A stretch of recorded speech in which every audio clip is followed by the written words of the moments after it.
प्यारे छात्रों, इस वीडियो में हम लोग बायोलॉजी का चैप्टर नंबर जो है 6 जो है जैव प्रक्रम लाइफ प्रोसेसेस, जो बायोलॉजी का चैप्टर 1 है और आपके साइंस बुक का चैप्टर नंबर 6 है, उसका हम लोग सब्जेक्टिव नोट्स वगैरह देख लिए हैं। अब हम लोग ऑब्जेक्टिव क्वेश्चन आंसर को देख लेते हैं, फिर सब्जेक्टिव क्वेश्चन आंसर को देख लेंगे। तो इसमें जो है पहला क्वेश्चन है, मनुष्य के वृक्क एक तंत्र का भाग है जो संबंधित है किस चीज से? तो उत्सर्जन से संबंधित है, उत्सर्जन से संबंधित है। हम इसमें आंसर भी आप लोगों को दे दिए हैं ताकि आसानी होगा कि दूसरा क्वेश्चन है, पादप में जाइलम उत्तरदायी है। देखिए, हम पढ़ाते समय बताए हैं कि जाइलम क्या करता है? जल का वहन करता है, जल का वहन करता है। ठीक है। तीसरा है क्वेश्चन कि स्वपोषी पोषण के लिए आवश्यक है। क्योंकि हम जानते हैं कि स्वपोषी पोषण किस जीवों में होता है? जो पौधे अपना भोजन स्वयं बनाते हैं, अर्थात उसमें जो है क्या होता है कि फोटोसिंथेसिस यानी प्रकाश संश्लेषण की क्रिया होती है। तो प्रकाश संश्लेषण की क्रिया के लिए क्या चाहिए? कार्बन डाइऑक्साइड भी चाहिए, क्लोरीन भी चाहिए, सूर्य प्रकाश भी चाहिए, ये सभी चाहिए। ठीक ना? तो ये जो है उपरोक्त सभी हो जाएगा। पाइरुवेट के विखंडन से यह कार्बन डाइऑक्साइड, जल तथा ऊर्जा देता है और यह क्रिया होता है किस चीज में? तो माइटोकॉन्ड्रिया में। हम आपको जो चैप्टर पढ़ा रहे थे उसमें हम बताए हुए हैं। ठीक है। पौधों में प्रकाश संश्लेषण द्वारा भोजन का निर्माण होता है, किसमें होता है? तो ये पत्ती में होता है। हम आपको बताएंगे पत्ती में क्लोरोप्लास्ट यानी क्लोरोफिल होता है, जिससे वजह से पौधे अपना भोजन बनाते हैं। प्रकाश संश्लेषण क्रिया में ऑक्सीजन गैस निकलती है। यह भी हम पढ़ाते समय बताया है कि जल से ऑक्सीजन जो है जल टूटता है प्रकाश संश्लेषण की क्रिया में और ऑक्सीजन निकलता है।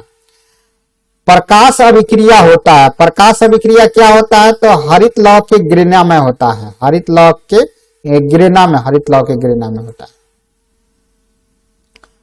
क्लोरोप्लास्ट के गिरनन से बनते हैं। क्या चीज बनते हैं? तो वह जो है ये ATP 77 ये बनता है। हरित लौह के स्ट्रोमा में कौन सी क्रियाएं होती है? तो वह अप्रकाशकीय जो है अभिक्रिया होता है। प्रकाश संश्लेषण क्रिया का अंतिम उत्पाद क्या है? क्या निकलता है? तो वह मंड अंतिम में निकलता है। पादपों में वायु प्रदूषण कम करने वाली प्रक्रिया क्या होता है? तो प्रकाश संश्लेषण से ही वायु जो है प्रदूषण की क्रिया कम हो सकती है। क्योंकि ऑक्सीजन ज्यादा निकलेगा तो वायु प्रदूषण कम होगा। आहार नाल की सी आकार की संरचना क्या कहलाती है? तो ग्रहणी कहलाती है। आप लोगों को ग्रहणी जो है वह कहलाती है। मनुष्य में ग्रस नली की लंबाई कितना होता है? तो वह पढ़ाते समय बताए हैं 25 से 30 सेंटीमीटर। मनुष्य में लार ग्रंथि की संख्या, लार ग्रंथियों की संख्या होती है, कितनी होती है? तो वह 3 जोड़ी होती है। कृत्रिम परिशेषिका डैश का भाग होता है, बड़ी आंत का भाग होता है वह कोलोन का। मनुष्य में कृत्रिम या छेदक दांतों की संख्या कितनी होती है? तो वह 8 होती है। मनुष्य के प्रत्येक जबड़े में च्वर्णक दांतों की संख्या कितनी होती है? तो 6 होती है। ग्रस नली द्वार पर लटकी हुई पत्ती के समान कार्टिलेजी रचना कहलाती है। क्या? एपिग्लोटिस कहलाती है, एपिग्लोटिस। निम्न में से किसके द्वारा पीतरस का निर्माण होता है? तो हम लोग देखे हुए हैं यकृत में पीतरस होता है। यकृत में यकृत स्रावित करता है पीतरस को। आहार नाल के पेशीय संकुचन को कहते हैं, क्या कहते हैं? तो क्रमाकुंचन। जठर रस स्रावित होता है किससे? अमाशय से। जठर रस में निम्नलिखित में से एक नहीं पाई जाती, नहीं पाया जाता। जठर रस में क्या नहीं पाया जाता है? तो ट्रिप्सिन नहीं पाया जाता है। माइलेज एंजाइम क्रिया करता है क्या चीज का? कार्बोहाइड्रेट पर। वह एंजाइम जो सुक्रोज को ग्लूकोज तथा फ्रक्टोज में बदलता है तो वह सुक्रोज होता है। वसा में घुलनशील विटामिन है कौन कौन सा, तो कौन जो है इसमें, तो रेटिनॉल होता है। ट्रिप्सन पाचन में सहायता करता है, क्या चीज का, तो प्रोटीन का।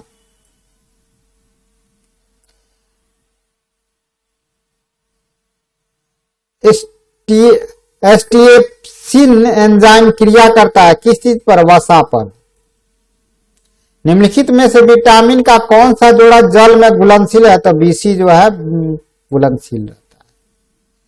किस विटामिन की कमी से स्कर्वी रोग होता है, तो विटामिन सी की कमी से होता है। विटामिन सी का अच्छा स्रोत क्या होता है, संतरा होता है। बेरी बेरी रोग किस विटामिन की कमी से होता है, तो विटामिन B1 की कमी से होता है। संतुलित आहार में उपयुक्त मात्रा में विद्यमान होते हैं, क्या क्या होता है, तो प्रोटीन, खनिज और विटामिन, ये सभी चीजें होते हैं। व्यक्तियों को संतुलित आहार ग्रहण करना चाहिए क्योंकि जो है उसमें आहार संबंधित समस्त समस्याएं पूरी होती है। भोज्य पदार्थ में विद्यमान ऊर्जा के मापन की इकाई क्या होती है, तो वह कैलोरी होती है। निम्नलिखित में से मनुष्य की लार में पाया जाता टाइलिन नामक एंजाइम होता है, टाइलिन नामक, जो कि भोजन को पचाने का भी काम करता है। अग्नाशयी रस किसके पाचन में सहायक होता है, तो वह प्रोटीन, कार्बोहाइड्रेट और वसा को, प्रोटीन, कार्बोहाइड्रेट और वसा को। हीमोग्लोबिन महत्वपूर्ण भूमिका निभाता है किस चीज के लिए, तो श्वसन के लिए। ऊर्जा की मुद्रा क्या होता है, एटीपी होता है, ऊर्जा मापने की इकाई। ग्लाइकोलाइसिस की प्रक्रिया संपन्न होती है किस चीज में, कोशिका द्रव में होता है। ग्लाइकोजेनेसिस क्रिया में बनता है क्या, ग्लूकोज बनता है। ग्लाइकोलाइसिस के अंत में कितने एटीपी अणु का लाभ होता है, तो वह जो होता है 2। मानव हृदय में कक्षों की संख्या कितनी होती है, हम पढ़ाते समय भी बताए हुए थे, 4 होती है। पल्मोनरी सीरा खुलती है या रुधिर लाती है, या कहा, बाएं आलिंद में।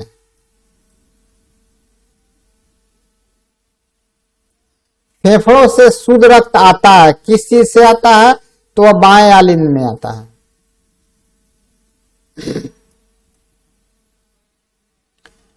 शुद्ध रुधिर को शरीर के विभिन्न भागों में ले जाता है, शुद्ध रुधिर को कौन, तो महाधमनी।